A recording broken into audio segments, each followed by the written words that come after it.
20 September 2016 silam, kita semua dikejutkan dengan musibah banjir bandang yang menerjang 7 kecamatan di Kabupaten Garut, Jawa Barat. Bencana banjir bandang yang berasal dari luapan Sungai Cimanuk ini menjadi yang terbesar dan mengakibatkan jumlah korban jiwa yang tidak sedikit. Setidaknya ada 34 korban tewas, belasan orang menghilang, dan sekitar 1.326 orang terpaksa pindah ke pengungsian. Tak hanya itu, banjir terparah dalam sejarah Garut ini membuat 2.511 rumah rusak, di mana sepertiganya tidak bisa dipakai. Banyak yang tak menduga peristiwa ini akan terjadi, sebab warga penduduk yang rata-rata telah puluhan tahun tinggal di kawasan tersebut tak pernah melihat adanya tanda-tanda bencana akan terjadi. Benarkah ada misteri penyebab banjir bandang yang tak diketahui masyarakat sekitar?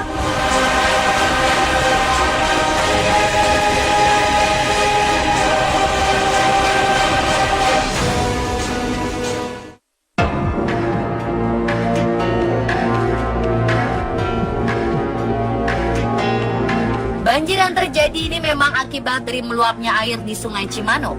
Namun banyak orang menilai bahwa sungai besar yang berhulu di kaki Gunung Papandayan, Kabupaten Garut ini mempunyai aura mistis yang cukup kuat. Di antaranya adalah mitos tentang orang dari daerah selain Jawa Barat yang tidak boleh mandi di Sungai Cimanuk, dan mitos adanya siluman buaya putih di sungai tersebut. Menurut orang tua dulu, ketika ada tamu atau kerabat dari luar daerah, khususnya daerah Jawa bagian timur, tamu atau kerabat itu tidak boleh mandi di Sungai Cimanuk. Cerita yang berkembang di masyarakat ini mengatakan, jika hal tersebut dilanggar, dikhawatirkan akan terjadi celaka terhadap orang tersebut. Masih menurut cerita yang beredar, konon di dasar kali Cimanuk ada sebuah istana yang sangat megah dengan pangeran tampan, yang kabarnya merupakan perwujudan dari buaya siluman itu. Tahun 2000 lalu, pernah ada kejadian seorang gadis mandi di sungai tersebut lalu terseret, padahal gadis tersebut bisa berenang. Beruntung nyawanya masih bisa ditolong. Gadis itu kemudian bercerita, pada saat terseret arus, ia merasa dibawa masuk ke sebuah istana dan diajak nikah oleh sosok pangeran itu.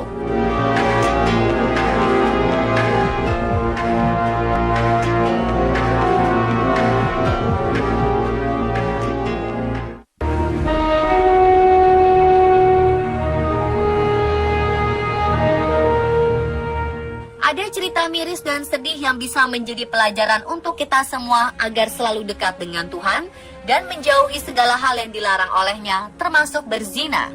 Kisah ini diceritakan oleh seorang pemuda yang turut membantu para korban bencana di lokasi kejadian.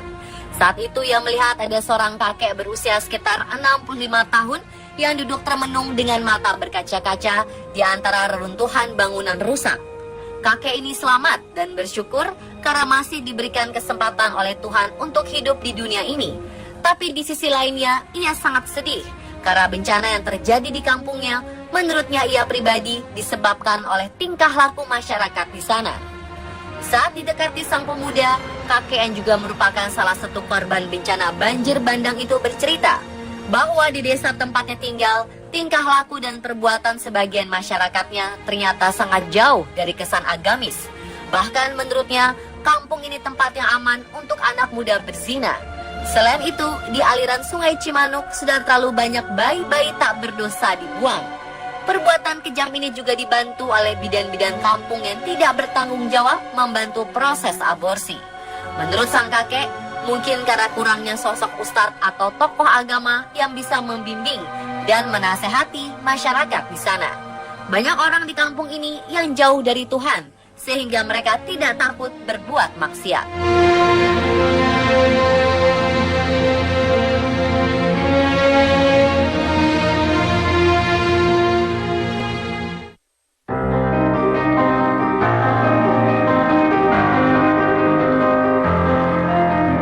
Selanjutnya dilansir situs berita online islampost.com, di salah satu kampung yang terkena bencana banjir bandang, yakni Kampung Sindang Wargi, ditemukan sebuah kitab suci Al-Quran tersangkut di sebuah pagar rumah.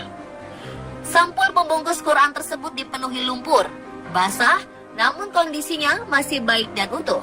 Rumah yang berdiri persis di pinggir kali Cimanuk itu berdiri kokoh, seolah-olah tak tersentuh oleh ganasnya amukan air bah Sungai Cimanuk. Padahal kondisi rumah di sekitarnya ada yang hanyut dan mengalami rusak berat. Rumah tersebut diketahui milik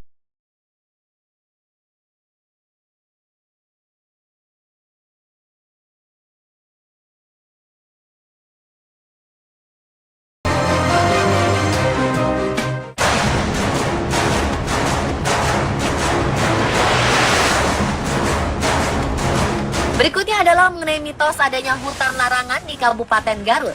Di hamparan lahan perkebunan kol di lereng bukit kawasan Puncak Cahe, Kabupaten Garut ini, ada sebuah parit kecil dengan air mengalir yang membelah bukit menjadi dua bagian.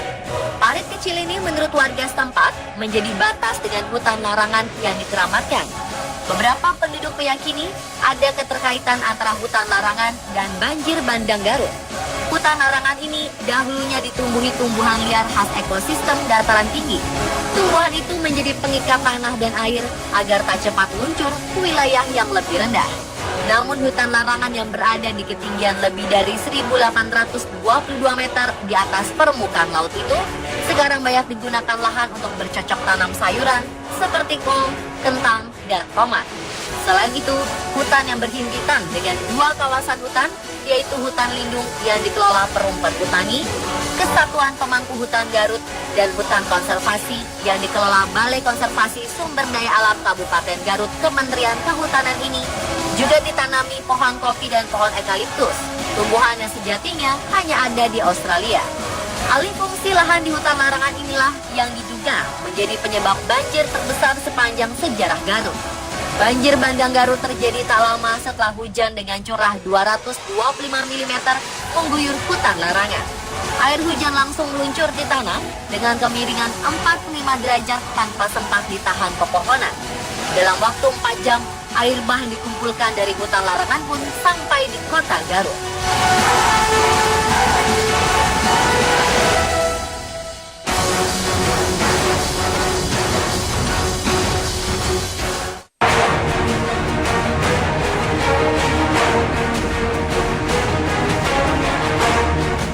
Itu para ahli pun banyak yang mengkaji penyebab dari bencana banjir dahsyat di Garut ini. Salah satunya adalah Rektor Universitas Gadjah Mada Yogyakarta, Profesor Insinyur Dwi Korita Karnawati MSc PhD. Menurut hasil kajian timnya, selain faktor alam, penyebab terjadinya bencana banjir bandang di Garut beberapa waktu lalu juga dikarenakan perubahan tata guna lahan yang tidak sesuai dengan kondisi alamnya. Seperti dilansir antaranews.com, rektor UGM ini menjelaskan banjir bandang bisa terjadi karena daerah Garut layaknya sebuah mangkok, di mana Kabupaten Garut dikelilingi oleh 7 gunung api sehingga air bermuara pada suatu titik. Kondisi ini pun diperparah dengan daerah aliran sungai Das, Cimanuk yang mengalami pendangkalan. Adanya curah hujan yang tinggi dengan intensitas 255 mm, sementara sebelumnya juga terjadi hujan sehingga tanah mengalami kejenuhan menyerap dan terjadi pendangkalan dan penyumbatan saluran-saluran air. Selain itu, Kepala Pusat Data, Informasi dan Humas Badan Nasional Penanggulangan Bencana (BNPB) Sutopo Purwonugroho mengatakan, banjir bandang yang terjadi di Garut merupakan potret buruk aliran hulu Sungai Cimanuk. Kondisi ini juga menunjukkan bahwa terjadi kerusakan parah daerah aliran Sungai Das. Menurut Sutopo, kondisi Sungai Cimanuk sudah cukup lama dinyatakan sejak 1980 silam sebagai das kritis. Kondisi ini bisa dilihat setiap terjadi hujan, selalu menimbulkan banjir dan longsor pada daerah sekitar. Apalagi kejadian sehari sebelumnya bermula dari hujan lebat yang merata di 5 kabupaten lainnya di Garut, Sumedang, Kuningan, Tasikmalaya, dan Cianjur. Berdasarkan pengamatan BNPB, daerah aliran Sungai Cimanuk yang kritis dan rusak bisa dilihat dari kondisinya. Setelah diterjang banjir bandang beberapa jam kemudian, pada pagi harinya air kembali surut. Selain itu, ketika hujan menyebabkan banjir dalam skala luas, namun ketika hujan reda, air langsung surut dengan cepat.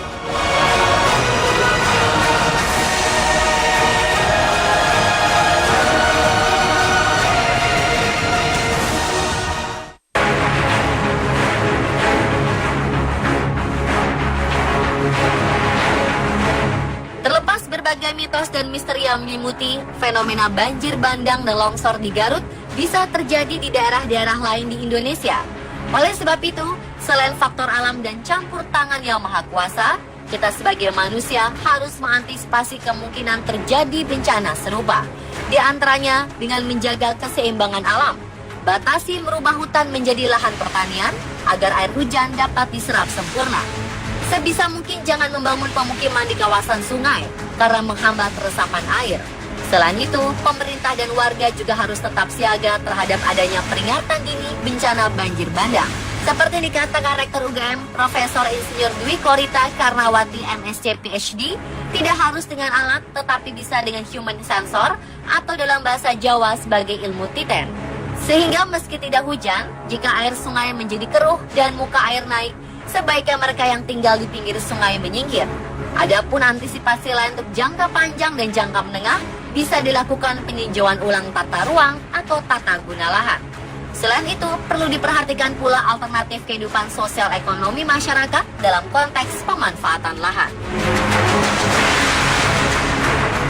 Pemirsa, itulah misteri di balik banjir bandang Garut dan beberapa penjelasannya. Semoga membuat kita semakin mencintai dan menjaga lingkungan sekitar ya.